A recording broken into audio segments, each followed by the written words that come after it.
Ողջույն հարազատներ, այսօրվա խոսքը, որ ունեմ Սուրբ Հոգուց առաջնորդված, պետք է սկսեմ հարցումով. ով է քո հավատքիդ էտալոնը, ում ես դու ուզում նմանվես, ով է այդ ճշմարիտ օրինակը քեզ համար։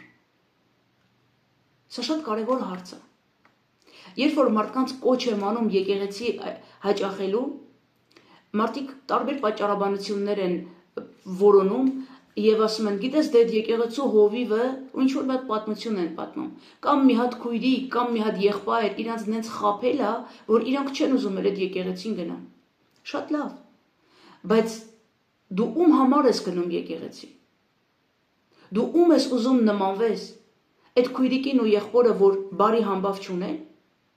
որ լավ օրինակ չեն Աստծո, որպես Աստծո զավակ, կամ հովիվին, որը որ իրա օծության մեջ չի, իրա ճիշտ տեղում չի, ում ես ուզում նմանվես դու, կամ ով ես դու, որ դատում ես ուրիշների։ Մեզ համար միայն մեկ էտալոն կա եւ Աստծո զավակի միակ նմուշ կա եւ դա Հիսուս Քրիստոսն է։ Ուրիշ ոչ մի մարդ չի կարող լինել մեր էտալոնը, սիրելիներ, որովհետև մարդու մեջ մենք կտեսնենք մի բան եւ կհիասթափվենք եւ չիմանալով ամբողջ պատմությունը, մենակ այդ մի պատմության պատճառով մենք կհիասթափվենք այդ մարդուց։ Միգուցե այսօր ես քեզ համար լավ հավատացյալ եմ, օրինակելի եմ եւ բարի վարք ունեմ, միգուցե վաղը մի բան լինի եւ դու ասես, սա էր հավատացյալը։ Բայց ես չեմ, որ ինձ համար չի, որ պիտի դու ապաշխարես։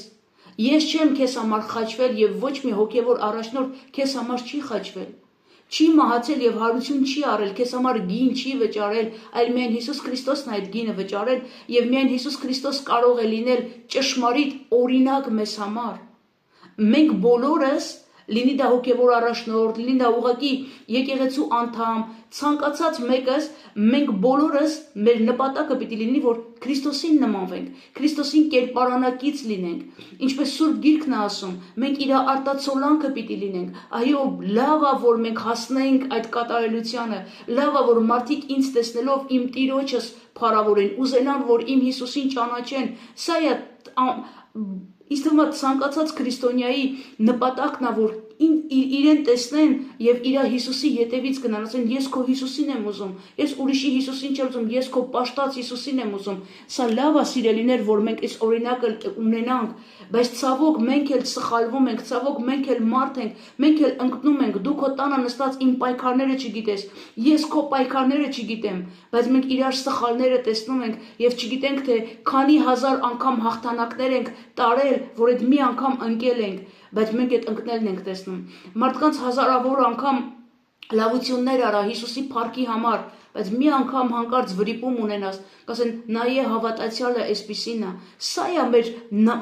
նատուրան, այսպիսին է մեր մարդկային բնությունը, այսպիսին է։ Տեր Հիսուսին էլ խաչեցին, իր բարի գործերի համար խաչեցին, Տեր Հիսուսի վրա մեղք չգտնվեցավ։ Սա է մարդու էությունը, սիրելիներ, եւ պետք է որ մեզ համար միակ օրինակը Հիսուս Քրիստոս լինի, որովհետեւ Հիսուս Քրիստոս իր աղոթքների միջոցով մեզ սովորեցնում էր, թե ինչպիսին պիտի լինի ճշմարիտ Աստծո զավակը, եւ դրա համար հայր էր կոչում, որ մեզ համար օրինակ լինի։ Ոչ թե որ ընդ մի հատ ուրիշ հայր կա, ինքն էլ ստեղ է, եւ շատ աղանդավորներ ասում են, ինչպես տեսեք Հիսուսը հայր է ասում, ինչպես կարող է ինքը հայր Աստված լինել։ Այո, Հիսուսը մեզ համար օրինակի համար է ասում, ասեք հայր մեր, որ երկնքումն ես, որովհետև այն Աստված, որը ձեզ համար հեռավոր է թվում, ձեր հայրն է, ձեր պապան է, որ ձեզ սիրում է եւ բարի կամք ունի ձեզ համար, մի պատկերացրեք, որ ինքը հեռավոր Աստված է, ինքը կոտրված ու խոնարհ սրտերի մեջ է, եւ Տեր Հիսուսս էր փորձում, եւ Տեր Հիսուսի կատարած բոլոր գործողությունները, անապատի փորձությունը, երբ որ ունեցավ Տեր Հիսուս պետք չուներ անապատ գնար, 40 օր անոթի մնար, ծոմ պահեր, Տեր Հիսուս այս ամենը արեց, որ ես եւ դու որպես օրինակ վերցնենք, եւ որն էր Քրիստոսի հաղթությունը անապատի մեջ, որ գրված խոսքի հռչակումը, երբ որ սատանան գալիս էր ասում էր, դե աղոթի, ասա թող քարը հաց դառնա, Տերն ասում էր